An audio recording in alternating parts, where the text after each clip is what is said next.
തമിഴ്നാട് മധുരയിൽ tiffin box ബോംബാക്രമണം 2 പേർക്ക് പരിക്കേറ്റു. ക്ഷേത്ര ചടങ്ങുമായി ബന്ധപ്പെട്ട മുൻ വൈരാഗ്യമാണ് ആക്രമണത്തിന് പിന്നിലെന്നാണ് സൂചന. സംഭവത്തിൽ 2 പേരെ പോലീസ് കസ്റ്റഡിയിലെടുത്തു. മധുര ജില്ലയിലെ മേലൂരിനടുത്താണ് ആക്രമണം. മധുര മേലൂർ സ്വദേശി നവീൻ കുമാർ, ഓട്ടോ ഡ്രൈവർ കണ്ണൻ എന്നിവർക്കാണ് പരിക്കേറ്റത്. നവീൻ കുമാറും പ്രതികളും തമ്മിൽ വീരകാളിയമ്മൻ ക്ഷേത്രോത്സവവുമായി ബന്ധപ്പെട്ട് തർക്കം നിലനിന്നിരുന്നു.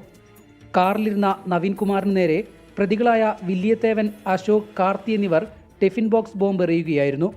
സ്ഫോടനത്തിന് പിന്നാലെ കാറിൽ നിന്നിറങ്ങിയ നവീൻ കുമാറിനെ അക്രമി സംഘം വാളുപയോഗിച്ച് വെട്ടി. സമീപത്തുണ്ടായിരുന്നവർ ഓടിയെത്തിയതോടെ പ്രതികൾ കടന്നുകളഞ്ഞു. നവീനിന്റെ കാറിന് സമീപം പാർക്ക് ചെയ്ത ഓട്ടോയിലായിരുന്നു കണ്ണൻ. ഇരുവരെയും ഉടൻ മേലൂർ സർക്കാർ ആശുപത്രിയിൽ പ്രവേശിപ്പിച്ചു. സാരമായി പരിക്കേറ്റ നവീൻ കുമാറിനെ തുടർ ചികിത്സയ്ക്കായി മധുരയിലെ ആശുപത്രിയിലേക്ക് മാറ്റി. 8 പേർക്കെതിരെ കേസെടുത്ത പോലീസ് 2 പേരെ അറസ്റ്റ് ചെയ്തു.